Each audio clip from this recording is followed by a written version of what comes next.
Truistery Vibes warmly welcomes all our beloved listeners. We're so glad to see you again in our familiar time slot.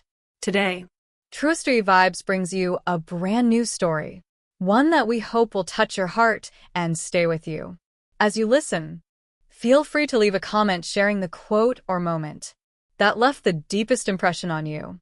Wishing you a wonderful and meaningful listening experience. They say some storms don't start with thunder. Sometimes they come as a silence, so loud it presses against your ribcage. Cashin used to call me every evening at 6:47. Not 6:45. Not 6:50. Always 6:47. Some weird thing about symmetry and numbers that calmed him after work. He'd ask if I was still painting. Ask what I wanted for dinner. Ask if the cats had eaten more than they should. That was his way of saying I'm home, even if I'm not there yet. But that stopped 3 weeks ago. The first night, I thought it was a signal drop. The second, maybe a bad day. By the fourth, I told myself not to care. And yet, there I was, sitting on the porch of our little home in Wister Hollow, Vermont, with a cooling mug of chamomile in one hand and my phone untouched in the other. I stared out at the woods, the pine trees whispering secrets I no longer had the strength to decode. He didn't call. Again. Cashin had taken the engineering job in Ashbourne Heights 5 months ago. A big city contract. Fancy hotel stays. I had encouraged him. I told him to say yes. I told him I'd be fine. elite. Not because I wasn't strong. I've lived through worse. But because I didn't expect the worst to look like this. So empty, so subtle, so polite in its arrival. At first, he still came home every weekend. Brought chocolates, wine. Sometimes even wildflowers from the roadside. Then it became every other weekend. Then only when he wasn't swamped. And now, not at all. I hadn't seen my husband in 21 days. But it wasn't the absence that broke me. It was the quiet. The way his messages got shorter. The way he stopped asking if I'd finished the mural for the preschool. The way he said take care instead of love you. The way he didn't say goodnight at all. People always assume infidelity comes with lipstick stains and late-night texts. But sometimes it's a look you never receive again. A softness you can't find no matter how hard you search. A part of their soul that closes the door quietly and forgets to leave a note. I wanted to scream. Shake him. Ask what I had done wrong. But even in my anger, I still hoped. That's the curse of loving someone who's already half gone. You keep setting a place for them at the table. That Thursday morning, I noticed the hydrangeas were wilting. The same ones Cashin planted for our 2nd anniversary. I bent down, touched their crisping edges, and whispered, "It's okay. You tried." It wasn't just the flowers dying. It was the version of me that once believed we were unbreakable. I drove into town to deliver sketches for the community art project. Mrs. Ellery, the librarian, patted my hand with concern. "You look tired, sweetie. Are you sleeping enough?" I lied again. Because how do you explain that your heart is wide awake, but your body keeps pretending? That night, I made his favorite pasta. A ridiculous act, I know, but habits are stubborn. I cooked. I set the table for 2. I poured wine. I sat. And I waited. Even though I knew he wouldn't walk through that door. Even though I knew his messages had stopped carrying warmth days ago. Even though deep inside, I had already started writing goodbye letters in my head. Still, I waited. When the clock struck 6:47, I picked up my phone. There was no call. Only a silent screen. And in that silence, something in me shifted. Not a storm. Not yet. Just a crack in the wall. Just enough to let the light in, or maybe let something out. That was the moment I realized I wasn't losing my husband. I had already lost him. And the worst part? He didn't even notice. I hadn't planned to tell anyone. Not yet. Not until I was sure. Not until I had proof. Not until I'd convinced myself that the way Cashin had changed wasn't just some cruel trick of distance and fatigue. But secrets, like mold, don't stay hidden forever. They grow in silence. They spread in corners you forget to clean. And that Saturday morning, they came knocking. In leather boots and a worried voice. It started with a phone call. I was folding laundry when the landline rang, something that rarely happened anymore. I glanced at the screen. Vera ka lui. My mother-in-law, Maris' sweetheart, she said before I could greet her. Is Cashin home? I blinked. No, he's still up in Ashbourne. A pause. Oh, she said, too quietly. I haven't been able to reach him in days. I thought maybe he was just busy, but I had a feeling. You know how sometimes you just know. I swallowed. I knew. Vera continued. I don't want to overreact, but do you think it would be all right if Everly and I came up to check on him? Everly. Cashin's younger sister. The human equivalent of a warning siren wrapped in glitter and eyeliner. I didn't know what to say. Of course, they could come. But what would they find? And what would they see in my eyes? Still, I said the only thing I could. Sure. Come. I'll make coffee. They arrived 3 hours later. Vera stepped out of the car like she hadn't just driven 80 miles, still poised, pearl earrings intact, lips pressed into a practiced smile. Everly followed behind, dragging a duffel bag and a look of suspicion so sharp it could cut glass. I hugged them both. I tried to act normal. I tried not to tremble. So, Vera said as we sat on the porch, how is he? Really? I hesitated. Everly cut in. He hasn't posted anything in a week. Not even a picture of his dumb protein shakes. That's not normal. Maybe he's just working too much, I offered. He said this phase of the project is intense. Yeah, Everly muttered. And pigs fly. By the time we reached Ashbourne, the sky had turned a dismal gray. Clouds hung low like gossip waiting to be spilled. Cashin lived in a rented townhouse just outside the city. Industrial modern. Minimalist. Cold. He had given me a key months ago, back when weekends still meant something. I hadn't used it since. I unlocked the door slowly. The first thing that hit me wasn't a smell, it was a feeling. A tension in the air. Like someone had laughed here too loudly, too long. Then came the scent. Vanilla. Coconut. Perfume. Not mine. Vera stepped in behind me, eyes scanning every detail.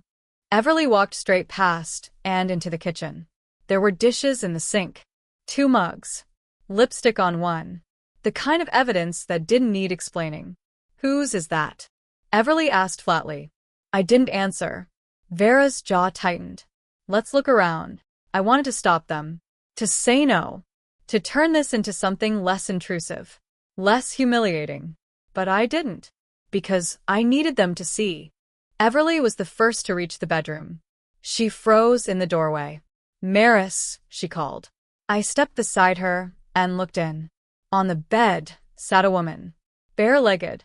Wearing one of Cashin's button-downs like a trophy. She looked up slowly. Met my gaze. Didn't smile. Didn't flinch. Just stared. Who are you? Vera asked sharply, stepping forward.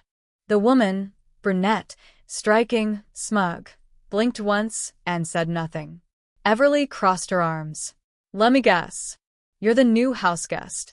The woman finally spoke. I'm Sable. Like the animal, I thought.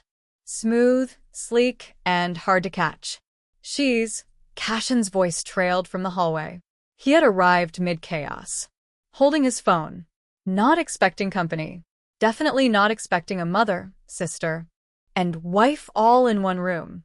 Perfect. Cass, Vera said, voice trembling. What is going on here?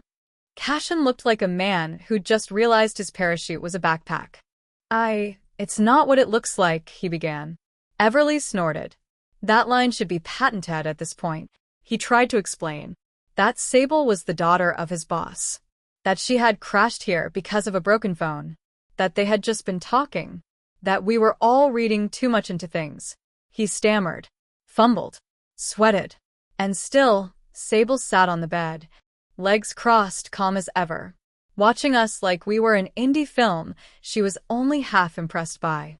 You're fixing phones now? Everly hissed. What's next? You moonlight as a barista too? That's enough, Cashin snapped. No, it's not, Vera said. Because I raised you better than this, Cashin.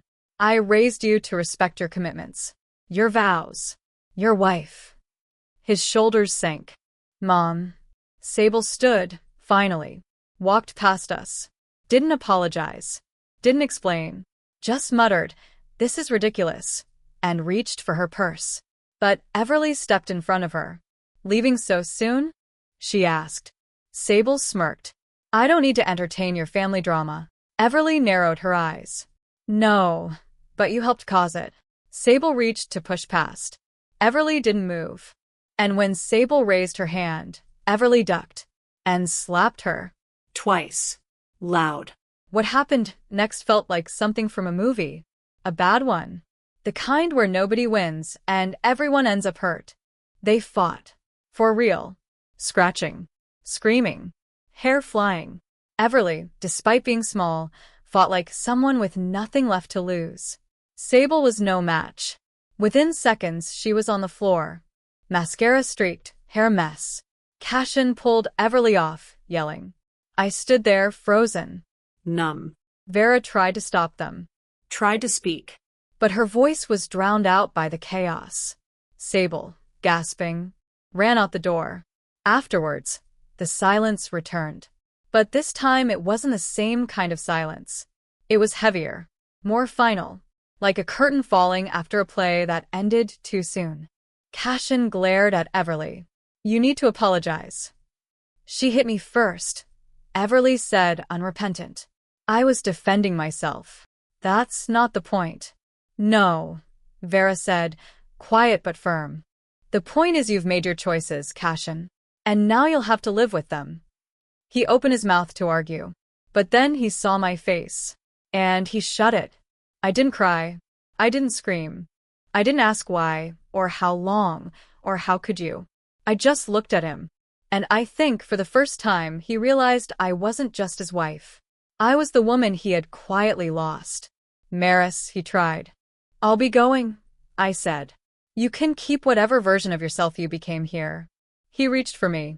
Please. I stepped back. No. Back in the car, Everly was quiet. So was Vera. The air between us was full of everything we didn't want to say out loud. But as I stared out the window, watching Ashbourne disappear behind us, I felt something unexpected. Not rage. Not betrayal. Just a kind of release. As if something had finally broken free. And all I could think about was this. Sometimes, what shatters you is not the lie. It's the moment you realize the truth had been sitting beside you all along. Smiling. Pouring your wine. Telling you he'd be late. I didn't hear from Cashin again for 6 days. Not a call. Not a text. Not even one of those pathetic, "Are you okay?" messages that men send when guilt eats at them, but not enough to change anything. Instead, I heard from her. Sable. The letter came in a pale gray envelope with no return address. My name was written in delicate script on the front, Maris Calloway, in blue ink that looked too careful to be sincere. I opened it at the kitchen table, half expecting glitter or poison. Inside was a note. Just one sentence. If you'd like the full story, meet me Thursday at 4 p.m. the Hollow Bean Cafe, S. I stared at the words like they might rearrange themselves. The audacity. The cold, confident curve of her signature. S.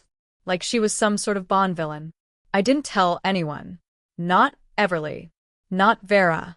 And definitely not Cashin. But on Thursday at 3:59 p.m., I was already sitting at the Hollow Bean Cafe.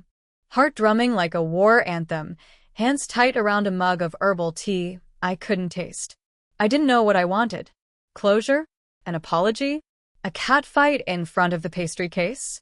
All I knew was I needed to see her again, this woman who wore my husband's shirts and never flinched. I needed to look her in the eye and understand what kind of woman steps into someone else's marriage like it's an open house. She arrived at 4:12. Sable walked in like she owned the room. Sleek blazer, cigarette jeans, ankle boots sharp enough to kill. Her hair was tied in a perfect low bun, not a strand out of place. She spotted me immediately and offered a smile that held no warmth. Only performance. Maris, she said, sitting across from me like we were old friends meeting for a polite lunch. Sable. You came. I was curious. Curiosity, she said, stirring her coffee, is the beginning of liberation. We stared at each other for a moment. Her eyes were green, not soft green like seafoam or sage. Sharp green, like envy or venom. I didn't come for riddles, I said. Then you came for truth, she replied. I nodded. And she began. According to Sable, they met at a work dinner. Cashin was charming, professional, unattached, or so she claimed. She said he never mentioned me. Not once. She said they didn't sleep together right away, that it took time. That she resisted at first, then gave in. That by the time she found out he was married, she was already too far in to care. I didn't set out to wreck a home, she said, brushing an invisible speck of dust from her sleeve. But I also wasn't going to sacrifice myself for someone else's illusion of perfection. I clenched my jaw. He made choices, she continued. And so did I. You chose betrayal. She raised a brow. I chose survival. That word sat between us like a crack in the floor. Survival. She wasn't crying. She wasn't begging. There was no mascara-stained apology, no pitiful attempt at redemption. She was resolute. And it infuriated me. He would have left eventually, she said calmly. If not for me, then for someone else. That man is a wolf with a soft voice. You mistook him for gentle. That was your mistake. Not mine. I wanted to scream. I wanted to tell her she was wrong, that he was good once.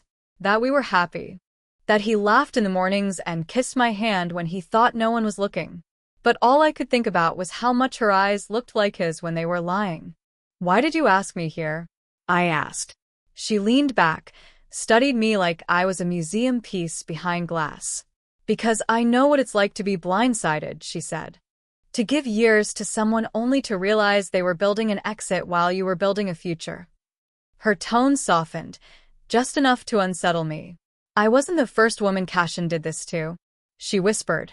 And I won't be the last. My stomach twisted. You're lying. I'm telling you what no one else will. The words lingered long after she left. I stayed at the cafe for another hour, sipping cold tea and trying to stitch my thoughts together. Trying to hold on to the version of Cashin I once knew, even as it unraveled in my hands. The one who built us a garden. Who remembered how I liked my eggs. Who once cried with me when we lost our second pregnancy. Had that been real? Or was it all some elaborate fiction? And worse, did he even know the difference? That night, I opened our old photo albums. Wedding day smiles. Beach trip candids. Holidays with matching sweaters and forced cheer. They felt like postcards from a place I'd never actually been. I closed the album and sat on the floor for a long time, legs folded beneath me, head against the wall, listening to the hum of the refrigerator like it was the only honest sound left in the house. The next day, Cashin texted. We need to talk. I stared at it for a full minute before replying. Too late. But I knew he'd come anyway. And he did. The following evening, just as the sun was setting, he looked different. Paler. Thinner. His usual tailored coat wrinkled at the sleeves. Maris, he began, but I raised a hand. No rehearsed speeches, I said. Just answers. He nodded. I asked him everything. When it started. Why it happened. How long he had been pretending. He answered. Hesitant at first, then with the kind of exhausted honesty people spill when they have nothing left to protect. It started 4 months ago. He never planned it. He didn't think it would last.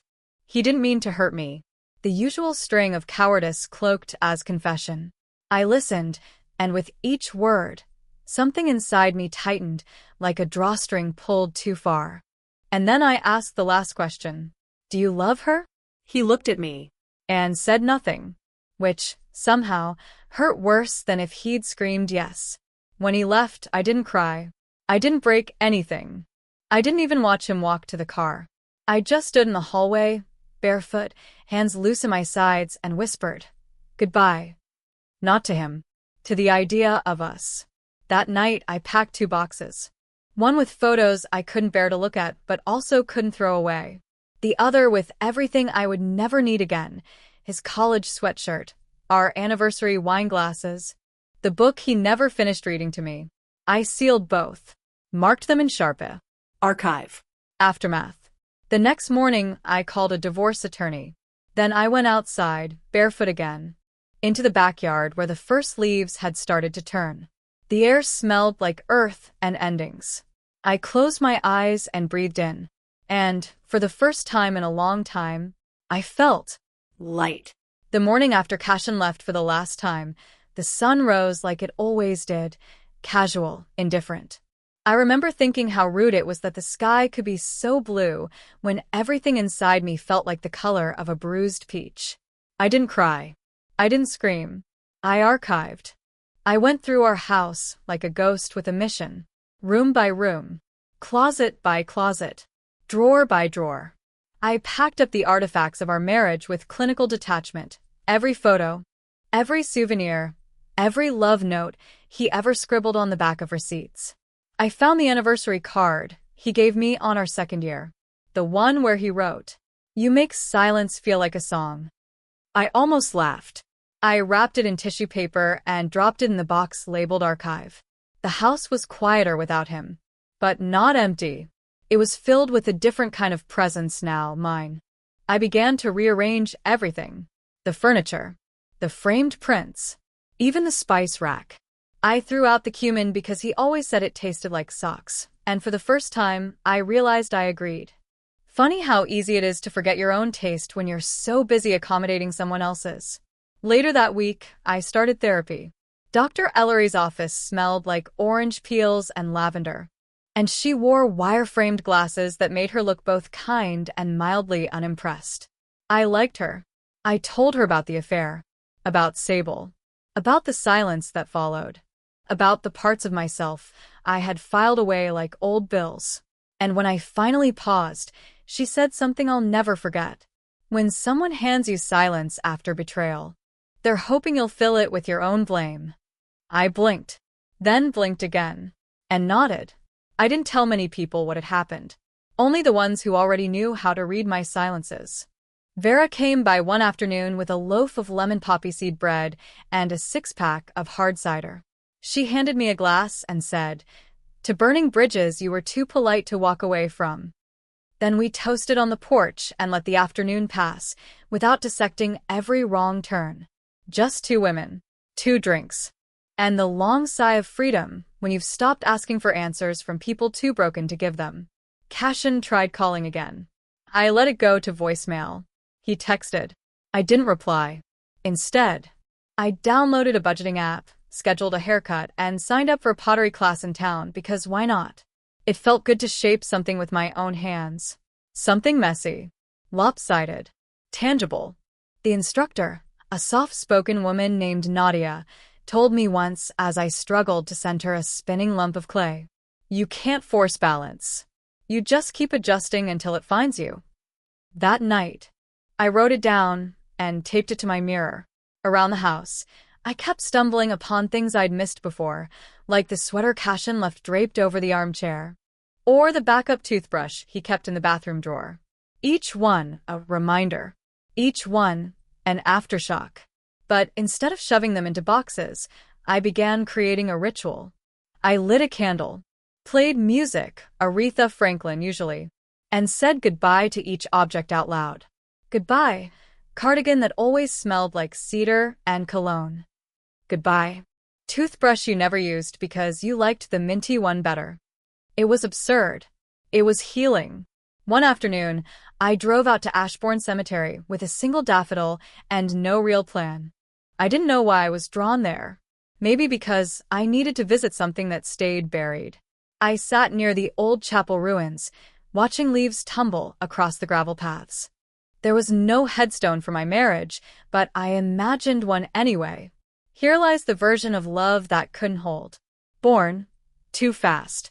Died too quietly. And beneath it a note. Survived by a woman who finally heard herself think. Weeks passed. I began writing again, not just in my journal but stories. Fragments of fiction. Monologues. One night flashbacks turned into 2-page scripts. They all had the same theme. A woman, a reckoning, and a door she finally walks through. One night, just before bed, I opened the archive box. Inside were the things I hadn't been ready to let go of. But I wasn't planning on keeping them either. I just needed to see them one last time, to prove to myself that I could. There was our wedding photo. He had a dimple. I had doubts even then. A movie stub from our first date. A dried rose from our anniversary trip to Maine. The ultrasound we never got to show anyone. I held it for a long time. The image of something we lost before it had a name. Then I whispered, "I loved you anyway," and closed the box. The next morning I donated it. All of it. I didn't need physical proof anymore. My healing didn't need props. My story didn't need exhibits. It just needed space. One by one, I stopped doing things I used to do for Cashin. I stopped folding the top sheet down. Stopped making coffee with 2 sugars. Stopped waiting for the garage door to rumble open every evening. Stopped flinching every time the phone buzzed. I learned to cook for one. To eat alone and not apologize for it. To sleep in the middle of the bed. To want things just for me. Then one Saturday in late October, I ran into Sable again. I was browsing the aisles at the bookstore when she appeared in the poetry section, looking like she'd stepped out of an indie film about morally complex women. She noticed me, but didn't flinch. "Maris," she said. I nodded. We stood in the soft hum of paper and pages, and the faint scent of ink. She reached for a copy of Milk and Honey, then paused. "I heard Cashin took a job in Chicago." I didn't respond. "Have you spoken to him?" she asked. "No," I said. "Have you?" "Not since I left." "You left." Sable gave a faint shrug. "Some lies echo too long. Even for me." We didn't say goodbye. We just turned away from each other and returned to different shelves. And somehow, that felt right. Later that night, I wrote in my journal, "Healing is not silence. Healing is the sound of your own breath. When you realize you're no longer holding it." That same night, I made a list. Things I want to remember. Love isn't always loud. Sometimes it's the first night you sleep through without dreaming of them. Just because someone doesn't hit you doesn't mean they never hurt you. No one gets to rewrite your story, but you. You're allowed to walk away quietly. The aftermath is where you find yourself again. I folded the list, tucked it into a book on my nightstand, then turned off the lamp, rolled over, and finally, slept without waking. The night I finally spoke wasn't loud. It wasn't a scream across the dinner table. It wasn't a drunken phone call. It wasn't a carefully scripted monologue in front of an audience I'd imagined 100 times. It was soft, measured, intentional, like lighting a candle in a dark cathedral. Not to burn it down, but to see the truth on the walls. It started with a voicemail, not from Cashin, but from his mother. Her voice cracked on the second word. "Maris, sweetheart, I heard." She didn't say what she heard, but we both knew. "I just wanted to say you deserved better. And I'm sorry." I sat on the edge of my bed, phone in hand, tears falling with the kind of grace reserved for women who have run out of reasons to pretend they're okay. I didn't call her back, but I kept the message. Listened to it more than once. Sometimes in the morning, while brushing my teeth. Sometimes at night, like a lullaby to remind me that not everyone had chosen silence. That week, I received an invitation in the mail. Ashbourne Women's Collective. Autumn Speaking Night. Theme: the truth you almost didn't say. I stared at the cardstock like it had personally betrayed me. Who had signed me up? Probably Vera. There was a tiny handwritten note at the bottom. "You don't have to say anything, Em. But if you do, I'll be there, front row, with cider and tissues. Love, V." I didn't RSVP. I didn't plan a speech. But I showed up anyway, wearing my gray sweater with the moth hole in the cuff. Hair still damp from a nervous shower. Heart tight like a fist I hadn't unclenched in years. The venue was a cozy old barn turned community hall. String lights hung low from the ceiling like sleepy constellations. Women milled around, sipping cider and sharing quiet nods. It smelled like cinnamon, hope, and someone else's courage. They called my name near the end of the night. I froze. Vera squeezed my hand once and whispered, "You don't owe anyone anything. But if you're ready."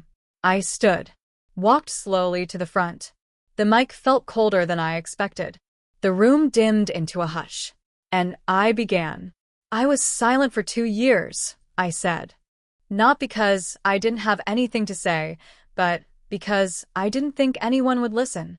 Someone in the audience sniffled. I used to believe that if I just waited long enough, loved hard enough, stayed soft enough, he'd remember how to hold me. I paused. He didn't. Some women closed their eyes. Others leaned in. "I'm not here to name names," I continued, "but I will name what I lost." I reached into my pocket and unfolded a small scrap of paper. It was the list I'd written weeks ago. Things I wanted to remember. I lost the version of myself that thought silence was strength.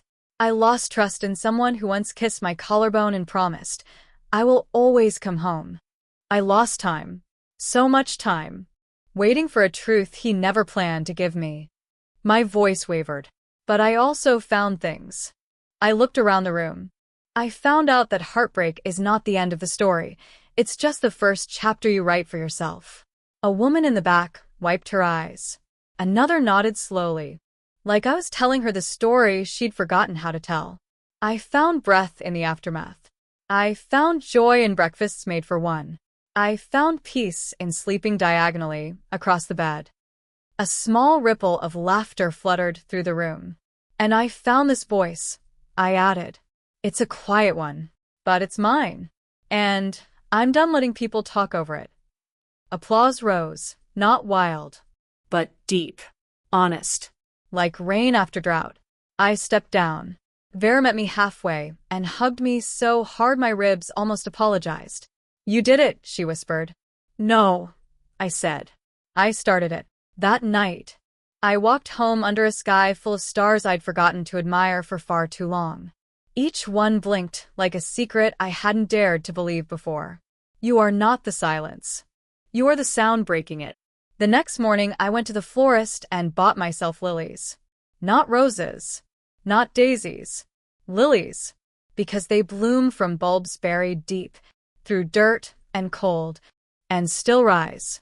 I called my sister later that week. We hadn't spoken in nearly a year, not since the family gathering where she said, "I always thought you and Cashin were perfect." I told her the truth, and she cried. "I had no idea," she said. "I'm so sorry I wasn't there."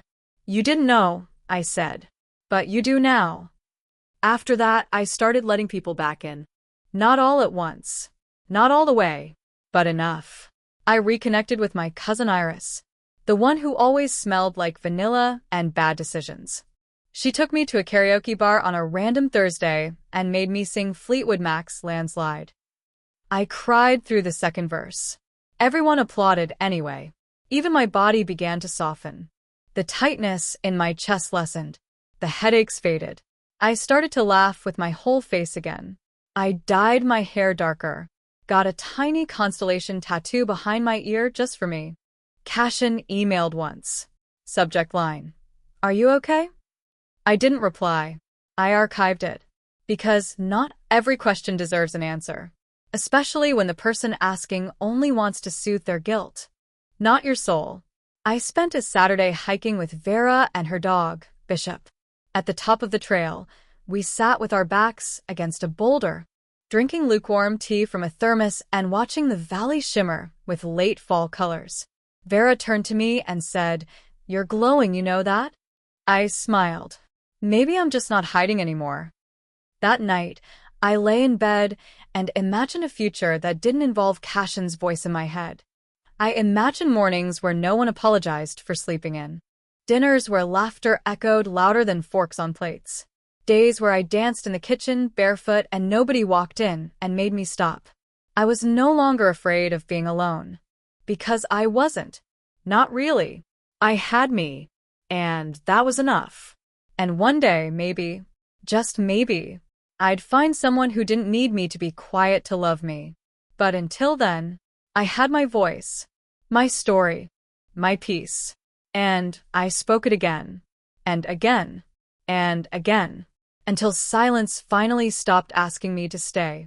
It was funny how the smallest things reminded me I was healing. Not milestones, not grand gestures, but trivial, blink and you miss it moments. Waking up without that phantom ache in my chest. Eating a meal without imagining someone else's approval. Laughing, genuinely, uncontrollably, at a stupid meme Vera sent at 2 a.m. Healing didn't come with a parade. It arrived quietly, like sunlight through cracked blinds. But it didn't mean the anger was gone. No. That part stayed, buried like embers in the ash. Not always burning, but always ready. Especially when I saw him. It happened on a Sunday. Ashbourne Farmers Market. I'd gone for honey and lavender, simple things for a quiet life. I was wearing a dress I hadn't touched in over a year. The one Cashin said made me look like I was trying too hard. The irony? I wore it now because I wanted to. Not for him. Not for anyone. Just me. I was browsing handmade candles when I heard his voice. Low. Smooth. Still dipped in that false tenderness that once fooled everyone, including me. Maris? I froze. Then turned. Cashin stood 5 feet away. He looked familiar, but faded. Like a photograph left too long in the sun. His shirt was tucked too neatly. His smile was too practiced. And standing next to him, holding a small paper bag, was a woman with high cheekbones and a gaze like granite. This is Ivy, he said. I'm his girlfriend, she finished, stepping forward with a cool, corporate smile. I blinked, then smiled. Of course you are. He started with small talk. Asked how I'd been. If I was still at the same job. If I still drank chai lattes like they were oxygen. I nodded, one-word answers, watching Ivy out of the corner of my eye. She was scanning me, not like a threat, like a case study. Then came the line that lit the match. I've been meaning to reach out, Cashin said softly. I've been doing a lot of thinking. About us. About how things ended. Us. As if he hadn't set fire to the foundation and blamed me for the smoke. Oh, I replied, voice syrupy sweet. Did the guilt finally ferment into something drinkable? Ivy arched an eyebrow. Cashin flinched. I didn't come here to argue, Maris. No, I said. You came here to feel better. There was the gasoline. The truth I'd kept corked inside me for too long. And I wasn't in the mood to hold back. You don't get to show up and stir the ashes, Cashin. Not after everything. Maris, I didn't cheat on you. Maybe not with your body, I said, eyes narrowing, but with every text you deleted, every late night at work, every lie so elegant you convinced even yourself. He paled. Ivy tightened her grip on his arm. You left me in that house with hollow walls and silence thick enough to choke on. I continued, voice rising. You left me wondering what I lacked, what I wasn't, while you played the misunderstood victim. A small crowd had begun to gather, pretending to admire the flower stall nearby while clearly listening. Let them hear. I cried in the bathtub for 3 nights straight, I said, because I thought love meant staying quiet to keep someone. But it doesn't. It never did. Cashin's mouth opened, then shut. Ivy, to her credit, didn't say a word. But she looked at me differently now, like maybe the case study had grown teeth. I stepped closer. My silence wasn't forgiveness, I told him. It was survival. And you don't get to rewrite the ending because you're bored. I walked away. Not fast. Not dramatic. Just steady. Like a woman who knew the weight of her own fire. Vera found me 2 stalls down. Hands trembling, pulse roaring. I heard, she said. I nodded. Then burst out laughing. It wasn't pretty. It wasn't polite. It was feral. Wild. The laugh of a woman who'd been quiet too damn long. We bought honey and sunflowers. Drove home with the windows down, yelling lyrics to 2,000 songs like teenagers skipping class. That night, I lit one of the new candles. Whiskey plus oak, it read. Smelled like bonfires and bad decisions. I curled up with a notebook and scribbled 4 words in the margin of the page. He doesn't live here. The next morning, I mailed cash in the box of his things I'd kept in storage. No note. No return address. Just the box. And inside, taped to the top, a tiny bottle of honey, labeled, for the bitter parts. I spent that week repainting the guest room, took down the last of the photos, hung up art I actually liked, chaotic, abstract pieces that didn't try to be anything but what they were. A metaphor, maybe, or just good taste. A few days later, Vera and I sat at the diner. She stirred her coffee. So, What now? I thought about it. About me. The version of Maris who used to ask that question and dread the emptiness behind it. But now it was different. I want to write again, I said. About what? Everything. About the women who stayed. About the ones who left. About the ones who burned the whole house down and rebuilt it from ashes. She smiled. Sounds like honey and gasoline to me. I grinned. Exactly. On Friday, I applied for a grant. A storytelling project. Interviews with women in Ashbourne about the truths they buried and the moments they reclaimed them. Vera cried when I told her. Said, "That's the most you thing you've ever done." Cashin didn't email again. But Ivy did. 3 weeks later. It was short. Unsentimental.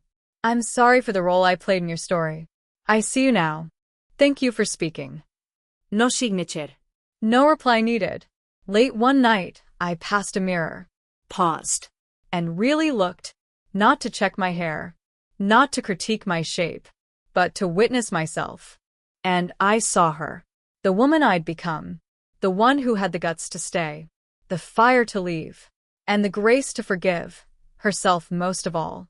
And somewhere between the wax of a candle and the ink of my pen, I wrote the last line of that chapter. You can be soft. You can be steel. You can be both, and still be whole. I didn't go back to the house for 3 days. Not after the fight with Silas. Not after he told me, so calmly, that my forgiveness was never what he wanted in the first place. I stayed at a small inn 2 towns over, near the river, where no one knew my name and the coffee tasted like regret. The innkeeper left fresh towels by the door and never asked why I checked in with no luggage and eyes that looked like they hadn't slept since October. I needed to breathe, or remember how. But the house waited. Old things always do. When I finally returned to Renfield, dusk had already folded itself into the corners of the street. I parked outside the fence and stared at it for a long time. The house. My mother's house. My house. But it didn't feel like either anymore. It felt like something in between, caught in the pause between memory and mourning. The front porch creaked as I stepped onto it. The key turned, same as always. The air inside was still. Too still. As if it had held its breath since the day I left. The living room was just as I remembered it, except quieter. No lamps on. No music humming from the old Crosley turntable. Only the silence of dust and echoes. And shadows. They were everywhere. Under the stairs. Behind the curtains. Crawling along the floor like old secrets. I turned on the light. Only one bulb worked. Figures. I walked slowly through each room, like I was afraid of waking something that had fallen into uneasy sleep. My fingers brushed the mantel. The bookshelf. The piano bench no one had sat on in years. The shadow of my mother's absence was sharpest here. Her perfume was gone, but her presence wasn't.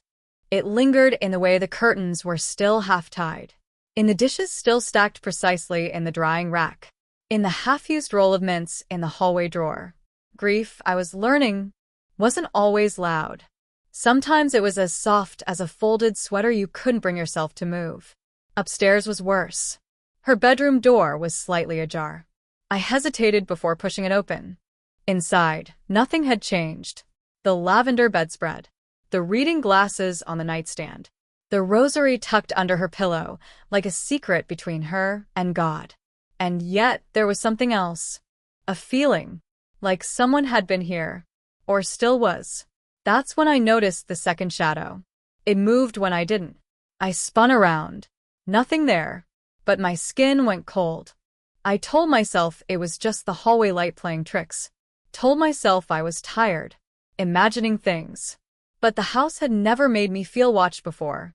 I went downstairs and poured myself a glass of water with shaking hands. I didn't drink it. Instead, I sat on the floor of the kitchen, back against the cabinets, and stared at my reflection in the oven door. I looked like someone I didn't recognize. Someone with questions she was too afraid to ask out loud. That night, I slept in the guest room. I didn't turn off the lamp. Didn't bother changing clothes. I laid there, stiff as a statue, listening for creaks that didn't belong to the house. At 2:11 a.m., the radio in the living room turned on. No one had touched it. It played one song.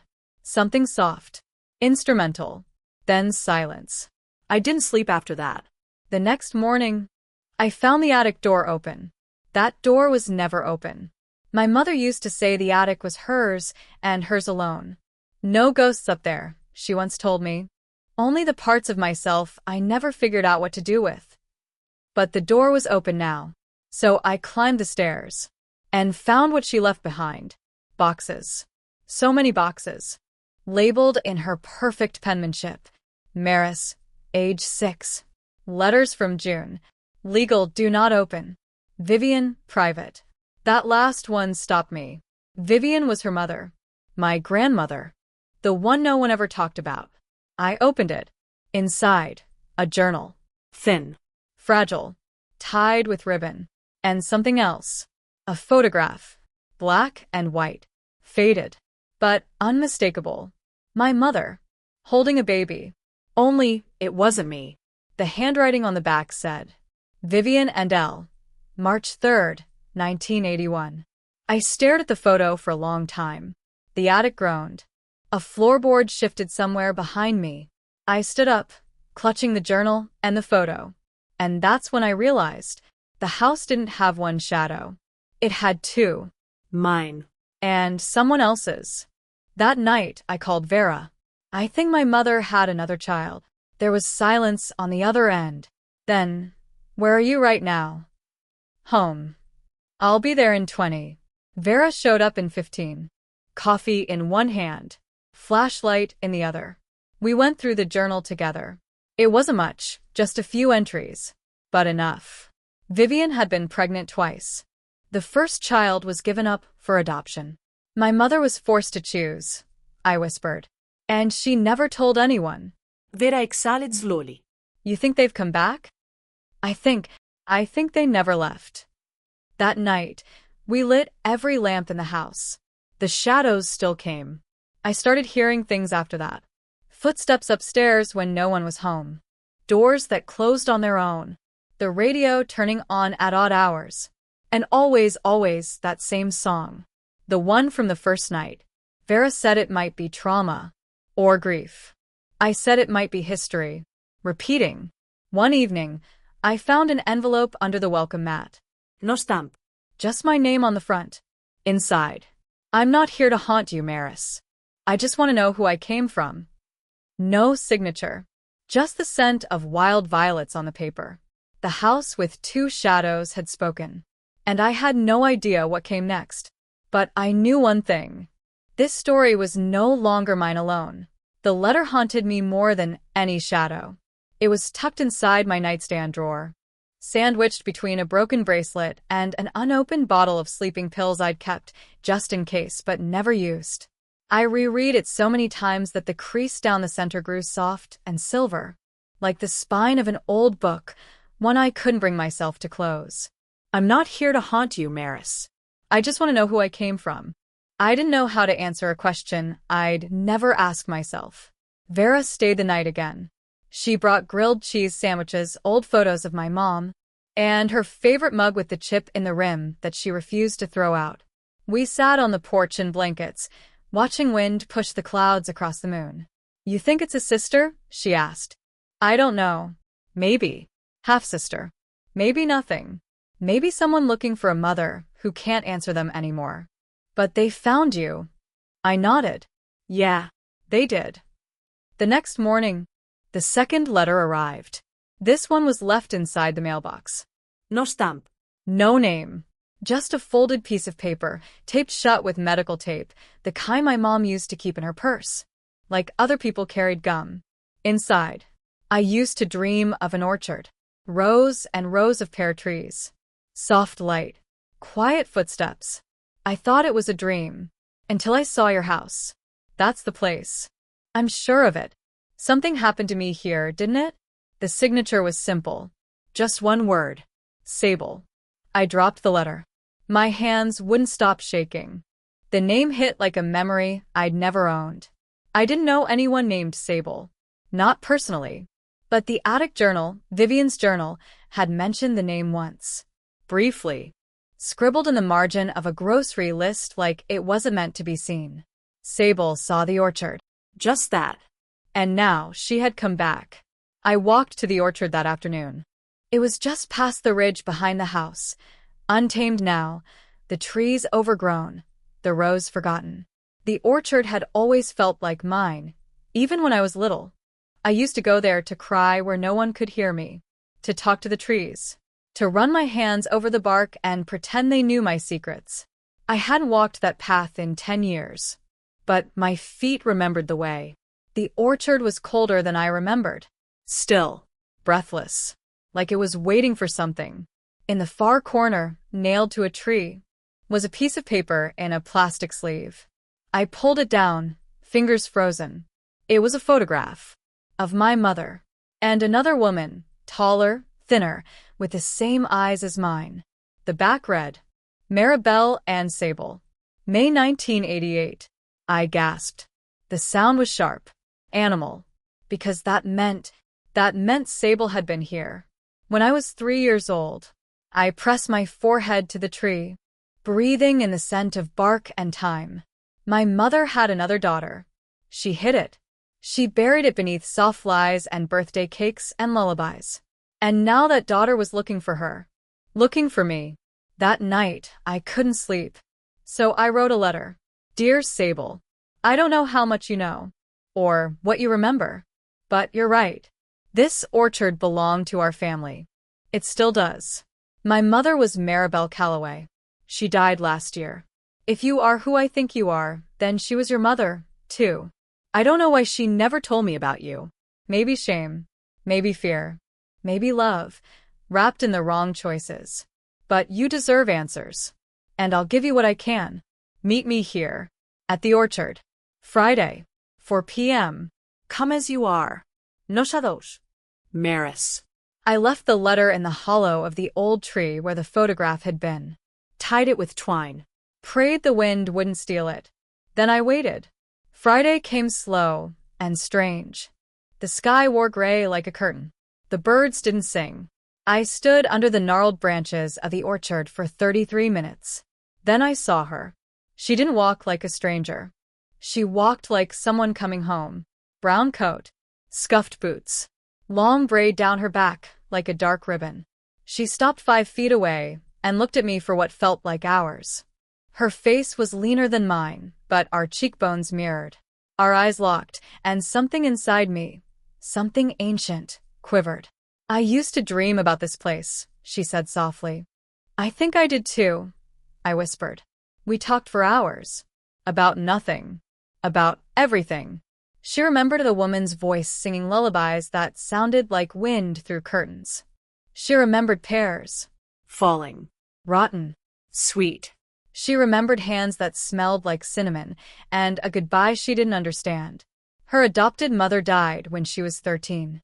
Her father was never in the picture. Foster homes. Shelters. Aged out by 19. A lifetime of searching and forgetting. And then, she said, I saw your obituary. For your mom, I mean. And something pulled me here. She paused. I thought I was crazy. But now, I think I was just finally awake. Asked if she wanted to come inside. She hesitated. Does the house still creak like it's breathing? Yes. Then yeah. Ido. We drank tea in silence. She sat in her mother's old armchair. I sat on the floor. And the house, for the first time in months, felt fuller, like it remembered how to hold. At midnight, she stood to go.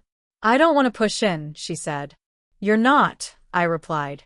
This door was always half open. We just didn't know it. Before she left, she pressed a folded note into my hand. Read it when you're ready. Then she was gone.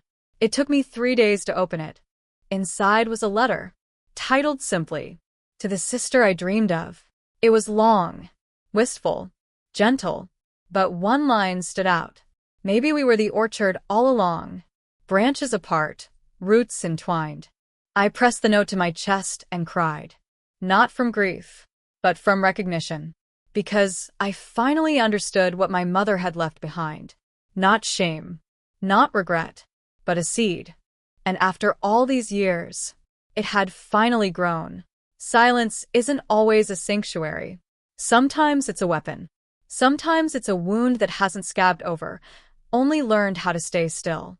For weeks after Sable left, the house felt louder. Not with sound. There was no music, no laughter, no clinking teacups, but with everything that wasn't being said. I caught myself listening for footsteps that weren't mine. And when I found a strand of her hair on the armchair, I didn't throw it away. I tucked it into my journal. Proof that she had been real. The dreams came after. Not of her, but of Vivian. My mother. Vivian was the name she never used outside her own thoughts, the one I discovered scribbled in her journals like a buried self. In the dream, she was younger. Not the mother who smelled like peppermint and grief, but a girl, barefoot and laughing, hiding behind pear trees. And she was bleeding. A slow, quiet bleed from the center of her chest. Like her heart had opened and didn't know how to close again. She wasn't crying, but I woke up with tears in my mouth. I asked Sable to visit again. She said she would. But days passed. Then a week. Then 2. No word. I told myself not to be paranoid. But I'd learned long ago that when something inside me felt like warning, it usually was. So I drove into Ashbourne. I hadn't been into the town proper since the funeral. The bakery still smelled like melted butter. The church bell still rang wrong on Wednesdays. And the diner still had the same scratch on the window booth. I sat at that booth and waited until she walked in. She wasn't alone.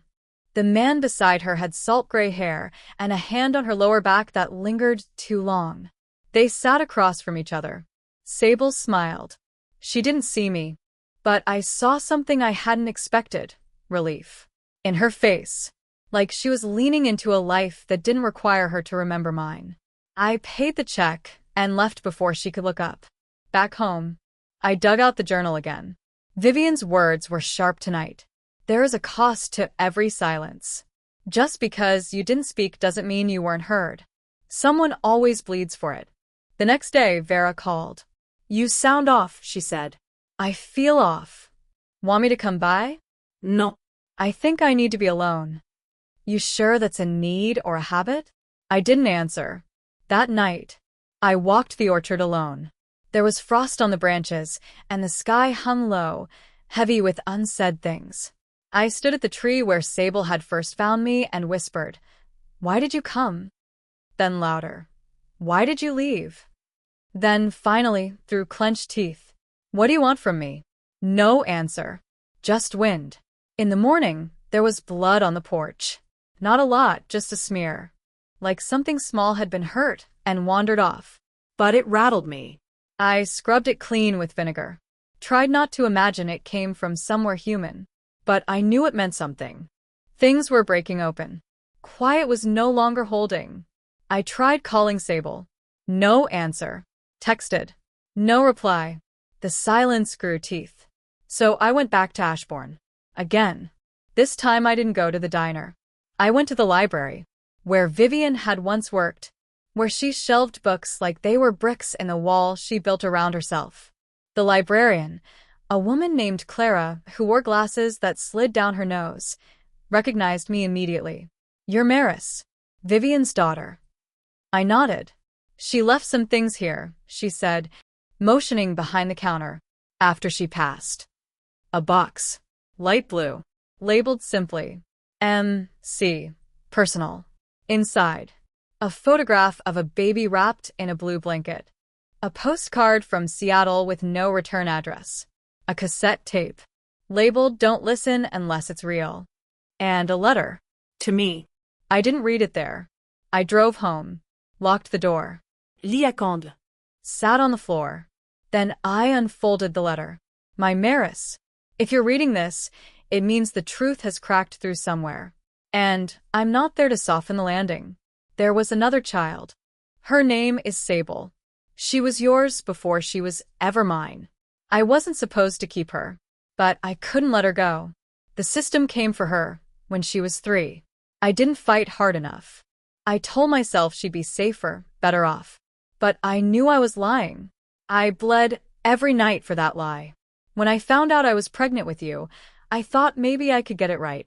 That you'd never have to know pain like she did. So I buried her name. Buried the orchard. Buried my own guilt in lullabies. But guilt is like soil, Maris. It grows things. Dark things. I loved you both. I failed you both. But I never stopped loving. Forgive me if you can. Mom, Vivian. I read it twice. Then I played the tape. Her voice crackled through the speaker, soft, hesitant, like it had to earn its way into the air. She sang. The lullaby. The one I thought she made up. But now I realized it was the same tune Sable hummed when she braided her hair. We had both been rocked to sleep by the same ghost. I fell asleep on the floor that night, the candle burning low, the tape still spinning. And for the first time since she died, I dreamed of my mother without guilt. Only grief. And a kind of grace. When I woke, my phone buzzed. A message from an unknown number. I'm outside. I'm sorry. Sable. I opened the door. She stood with her hands shoved deep in her coat pockets, eyes rimmed red. I panicked, she said. I noticed. I didn't know how to be someone's sister. I didn't even know how to be someone's anything. She looked away. That man, he's not what you think. I don't care, I said quietly. You don't owe me explanations. Just honesty. She swallowed. I came here to find where I started, not to break anything. You didn't break anything. I think I did. No, I said. But if we're not careful, this silence will. She nodded, then reached into her coat and handed me a small notebook. I've been writing, she said. Inside were entries, stories, memories, dreams, all hers. But at the end, one entry was written directly to me. I don't know how to love in the right order, but I want to try. Maris, I think we both came from women who bled quietly. But maybe we don't have to. Maybe this time, someone should speak. I looked up, and for the first time, I said it out loud. I had a sister. Sable's breath caught. I still do.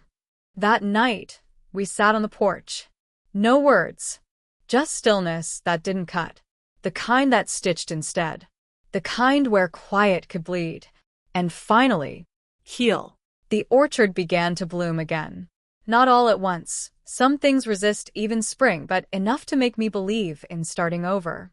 Sable moved into the guest room a week after that night on the porch. She didn't bring much. A suitcase, 2 books, and a camera with a cracked viewfinder. I don't need a lot, she said. I'm not used to staying anywhere. I nodded. Then you can practice here. We lived like strangers at first. Polite, quiet, chore sharing and coffee making, with the occasional soft smile across the breakfast table. She always rose earlier than me, barefoot on the creaking floorboards, walking the orchard before the fog burned off. I'd catch her standing still between the trees, like she was trying to listen to something buried beneath the soil. Sometimes she came back with wildflowers, sometimes with nothing. But every time, I wanted to ask, what are you searching for? I didn't. Yet. One morning, I found her sitting at the kitchen table, hair unbrushed, wearing my old college sweatshirt. She looked up, eyes bleary. I had a dream, she said. I poured coffee, waited. There was a dandelion field, and you were there. But every time I reached for you, the wind blew harder. You kept getting farther away. She rubbed her wrist, as if the dream had left a bruise. I slid the mug toward her. I'm here now. She didn't answer. But she didn't look away either. Later that week, I found a note on my pillow. Not signed, but unmistakably her. I never had anyone to write letters to. Maybe that's why I don't know how to talk in straight lines. But I want to keep trying. I want to unlearn what silence taught me. I folded the note and tucked it into my journal. Between pages, still marked with my mother's voice. We drove into town together once. She insisted on riding with the windows down, her arm hanging out, fingers slicing the air like she was drawing invisible lines in the wind. When we passed the bookstore, I pointed.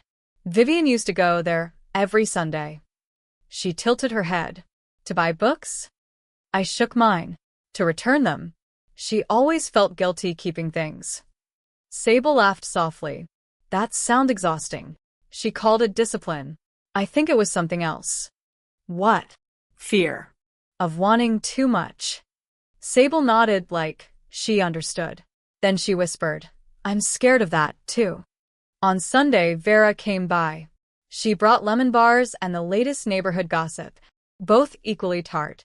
When I introduced Sable, Vera blinked once, just once, and then smiled as if she'd known her forever.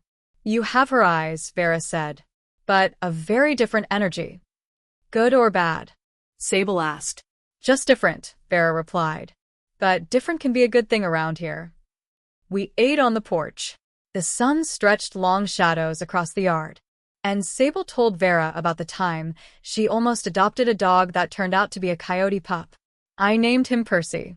He ate 3 of my socks and a flip phone before I realized something was off. Vera laughed so hard, she nearly choked on a lemon seed. It felt like a normal day, which, for us, meant everything. That night, I couldn't sleep. I went outside, barefoot, letting the cool dirt ground me.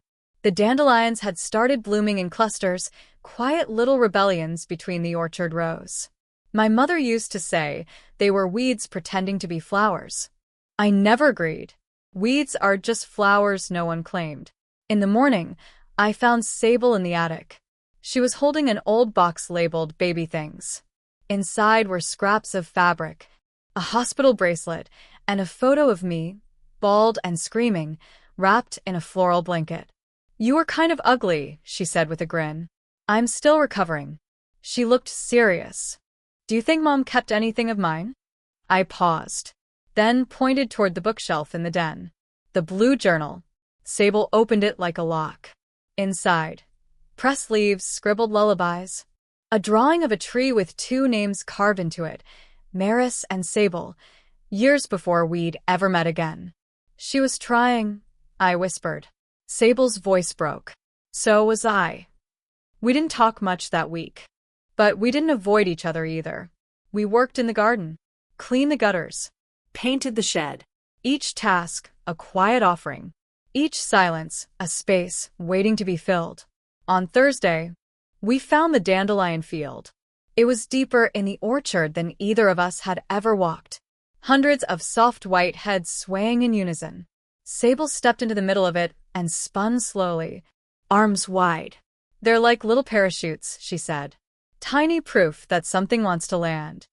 I walked in beside her, and for the first time in months, I closed my eyes and didn't feel afraid.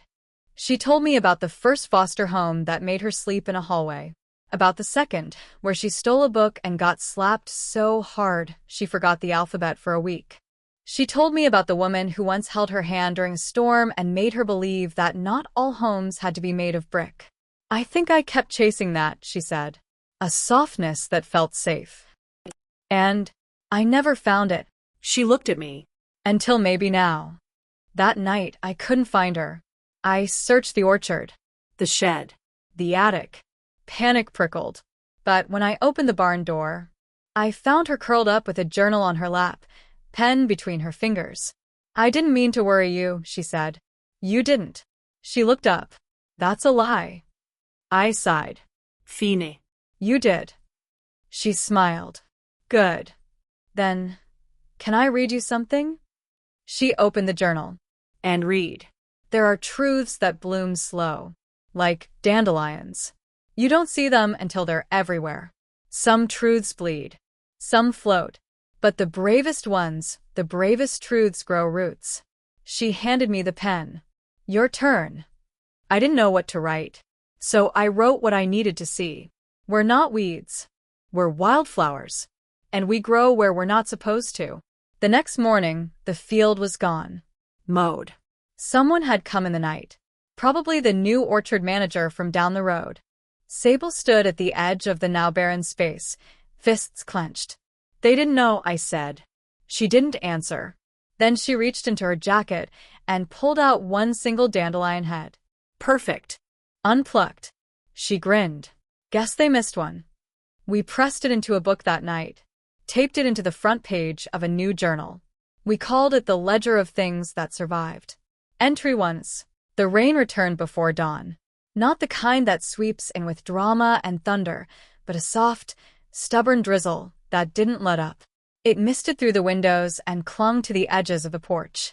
The orchard looked like it had been glazed over, quiet, silvery, still. Sable stood at the kitchen window, watching it fall, one hand wrapped around a mug, the other braced against the glass. You okay? I asked. I like the sound it makes, she whispered. I stepped closer. It's the kind of rain that doesn't ask for attention. Yeah. She smiled faintly. It just stays. We stayed inside that morning, side by side on the floor of the living room, surrounded by notebooks, old photographs, and unopened letters from the attic. It started with the ledger. She had added another entry. Entry 2, the sound of someone breathing next to you and not flinching. Then she handed me a pen. I added. Entry 3, finding warmth in silence. We went on like that for a while. Back and forth. Word by word. Truth by truth. It felt like we were rebuilding something invisible. Not a house. Or a family, but a trust that hadn't existed in either of us for a long time. In the afternoon, Vera stopped by with a basket of rosemary bread and a plastic-wrapped copy of the Maple County Gazette. You two make the paper, she said. I blinked. We what? Sable leaned over my shoulder as I unfolded the page. There we were. A black and white photo from last week's town fair. Sable holding a jar of peach preserves, me laughing at something out of frame. The caption read, New faces, old roots. Well, Sable murmured. We're famous now. Vera winked. You girls better behave. The rain didn't stop for 3 days. By the second day, the back pasture had turned to mud, the gutters overflowed, and the house smelled like damp wood and rosemary. But we didn't mind. We read. We baked things we didn't need. We listened to old records on the warped turntable in the den. One night, we fell asleep on the couch, tangled in the same blanket. Our legs pressed together like it had always been that way. At some point, I woke up to find her hand resting over my heart, like she was making sure it was still there. I didn't move. On the 4th day, the storm cracked open like a secret. Thunder rolled in, low and unkind. Lightning flared through the windows, illuminating the orchard in harsh staccato. I heard branches snap somewhere in the distance. I checked the shed, the barn, the gutters again. Sable followed, silent and barefoot. Why do you always do that? She asked, standing in the doorway as I shook water from my hair. Do what? Run into storms like you owe them something. I didn't have an answer, so she gave me one. You want to control the damage before it hits. That night, she didn't sleep in the guest room. She didn't ask. She just climbed into my bed after the lights were out, curled herself behind me like a question that didn't need answering. I reached for her hand. She squeezed. Neither of us said anything. We didn't need to. The storm outside raged on. But in the quiet between us, there was restraint and comfort. In the morning, a tree had fallen across the back fence. Sable looked at it, arms crossed, then turned to me. Chainsaw? I'm not sure we still have one. Well, she said, I guess we're doing this the old-fashioned way. We spent the next 2 hours hacking away with a handsaw and a pair of rusted loppers. It was muddy, messy, and absolutely ridiculous. We slipped, swore, got sap in our hair. But when we finally cleared the path and stood back to admire our crooked success, she high-fived me like we'd just saved the world. I think we make a good team, she said. Vedo, he replied, breathless. We do. After we cleaned up, she sat at the kitchen table with her knees pulled to her chest and stared at the rain-blurred world outside. I used to think people like you didn't exist, she said. What do you mean? People who stay. I poured tea, set it in front of her. I've thought the same about people like you. Broken. Brave enough to come back anyway. She looked up then. Her eyes were glassy, but steady. I'm trying not to run, she said. You're not, I whispered. You're here. That night, I found her in the barn again. She was staring at a corner of the loft, where we'd once found a nest of swallows. She didn't look up when I stepped inside. I think I'm afraid of being wanted, she said. I didn't speak. I'm afraid that if I matter too much, I'll ruin it. I walked to her slowly. Then I said the words I'd been holding since the first time I saw her walk through the orchard mist. You matter to me. She turned, eyes wide. I'm not afraid of that, I added. Then I touched her face. And for the first time, she didn't flinch. The kiss came quiet. No warning. No music. Just breaths shared in the silence of old wood and new understanding. When we pulled apart, she whispered, Are you sure? I smiled. I've never been more. She laughed, soft and broken. Me neither. We didn't talk about it the next day, or the day after that. Not out of regret, but reverence. Like it was something delicate we didn't want to break by naming. Instead, we did what we always did. We picked herbs from the garden. We rode in the ledger. We danced barefoot in the kitchen to the hum of a broken radio. And every night, she fell asleep beside me, her head on my shoulder, her hand tracing the lines of my ribs like they were scripture. Then came the letter. From a name neither of us expected. Vivian, my ex-wife. She was in Ashbourne for work. She asked if we could meet. No pressure. Just coffee. A chance to untangle a few threads. Sable saw the envelope in the trash and didn't ask at first. But later, in bed, she said, You don't owe me answers. But I hope you know you can talk to me. I turned to her. I didn't want to hide it. I just didn't know if I was ready. For her or for you? I exhaled. Both. She kissed my knuckles. Then wait until you are. The rain stopped the next morning. Sunlight spilled over the orchard like an apology. Sable slipped out before breakfast, her notebook in hand. She came back with dirt on her knees and a leaf in her hair. I made a decision, she said. About what? She handed me a folded page from the ledger. Entry 4. Saying yes to what you want. Even when you're scared it won't stay. She looked at me. I want to stay. I nodded, throat tight. Then stay. And so she did. I found her at the edge of the orchard, in the place where the trees grew sparse and wildflowers claimed the earth like they'd been waiting for someone to notice them. Sable sat on the overturned crate we used to use for apple picking. Her back was straight. Her hands rested on her lap. The wind played gently with the hem of her shirt. She didn't turn when I approached. I didn't say anything. Some silences aren't meant to be broken. Some silences are the answer. I'd known for days that something was shifting. Not between us, but within her. There had been a stillness in her touch, a softness behind her eyes that said, I'm sorting something too big to say aloud. She'd wake early and stand at the window. She'd linger longer near the ledger. She'd press kisses to my shoulder like she was memorizing the shape of goodbye without letting it leave her mouth. You ever feel like some parts of you are still standing in the ruins, she finally said, even after you've walked away? Her voice was so quiet the wind nearly carried it off. All the time, I said.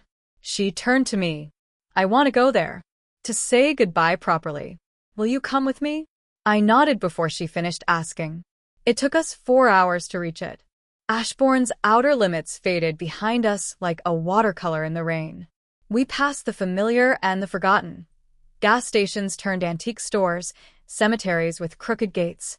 A diner still offering Tuesday meatloaf specials in hand-painted letters. Then came the road I hadn't driven in 6 years. The road to Sable's childhood home.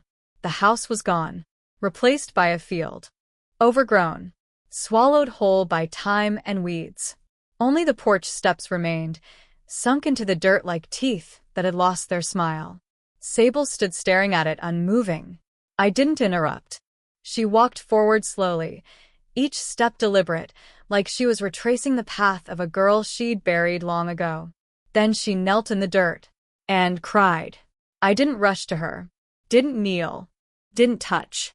I let her weep, let her shoulders shake, let the wind carry what needed to be released.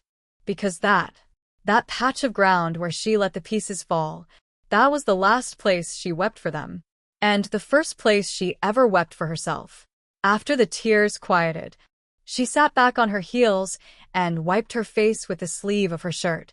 I hated this place, she said. I know, but I needed to see it empty. I needed to know it didn't win. You sat beside her. It didn't. She reached for my hand and squeezed. You're the only thing that doesn't feel temporary. I'm not. She leaned into me, and for a long time, we just sat there, two women, one ghost town, and the kind of silence that doesn't need mending. We returned home that night, without speaking much.